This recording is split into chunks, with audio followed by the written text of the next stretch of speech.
All right, today we're diving into something fascinating, a brand new discovery about how AI actually learns to think. And we're going to explore a question that seems really simple but has a surprisingly complex answer. It might even challenge a core belief many of us have about just how to solve hard problems.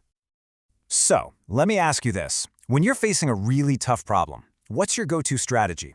Do you, just grind it out, showing every single step? Or do you try to find that elegant, smarter shortcut?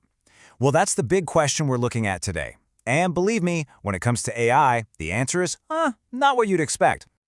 All right, so let's get right into it. The common sense idea, right? It's that more thinking, more detailed reasoning is always better. I mean, it's pretty much drilled into us from a young age. Think back to math class, right? You could never just scribble down the final answer. Nope, you had to show your work, every single painful step. Well, that whole step-by-step process, researchers have a name for that. They call it a reasoning trace. And for an AI, it's basically the same thing. It's the model thinking out loud before it spits out the final result. And for a long, long time, the assumption has been pretty clear. The longer and more detailed that thinking is, the smarter the AI must be. But is that actually true? Does showing more work really make an AI smarter? Or is there a point where it's just overkill? Well, some researchers at NVIDIA and Dicta decided to find out. And the way they did it is pretty clever. They set up this experiment, almost like a little classroom. They had a student AI, and they brought in two different AI teachers to train it. And each teacher had a completely different philosophy on how to solve tough math problems. So, in one corner, you've got what we'll call the verbose professor. This is the DeepSeek R1 model. Think of that teacher who explains everything, down to the tiniest detail, leaving absolutely no stone unturned. And in the other corner, we've got the efficient strategist. This is the GPT-OSS model. This one is the total opposite, super concise, straight to the point, just giving you the most elegant path to the answer. And we're not talking about a small difference here. The researchers found that the verbose professor used, on average, 4.4 times more tokens to explain the exact same problems. Now, you can just think of tokens as the little pieces of words that AI uses to talk and think. So yeah, one teacher was way chattier than the other. A massive difference. And this isn't just our little analogy. The researchers themselves put it this way, saying, the reasoning traces from these models, and I quote, vary significantly in both style and verbosity. So, the stage is set. Which teacher is actually better? Which style produces a smarter student? Okay, so this is where things get really interesting. The researchers took their student AI and had it learn from both of our teachers. So now, it's test time. Let's see how they did on the final exam. Now, based on everything we think we know, you'd bet on the student who learned from the super detailed verbose professor, right? More detail has to equal better understanding. That just makes sense. But let's see what the data actually says. And here it is, the first big shocker.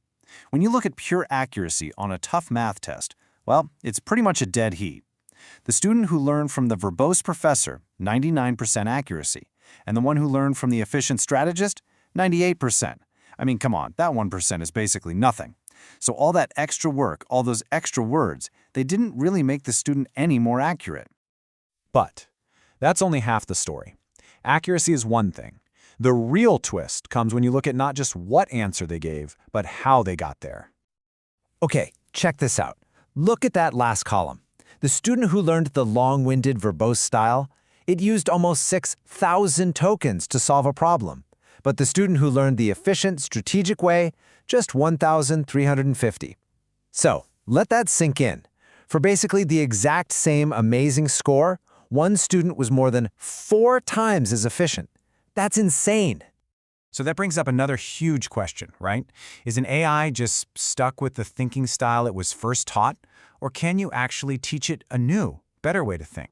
Well, it turns out the student model they used here, Nimitron, was already kind of familiar with the long, verbose style from its early training, so the researchers basically wanted to know, could they teach an old dog a new, much more efficient trick?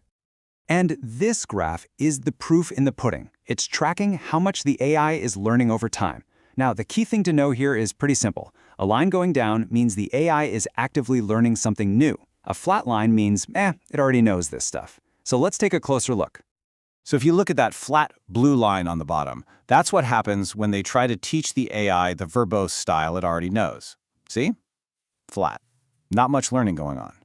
But that green line up top that's heading down, that tells a totally different story. That's the AI learning the new, efficient style. That downward slope is exactly what you want to see. It means it's successfully absorbing this new, smarter way of thinking. The takeaway is huge. You can train an AI to be more efficient. Okay, so this is all super cool for AI researchers. But let's be real. Why should you care? What does this actually mean for us, the people, using this stuff every single day? Well, it all comes back to this one number, 4. A 4 times increase in efficiency, that's not just a small tweak, that's a total game changer with some huge real-world consequences.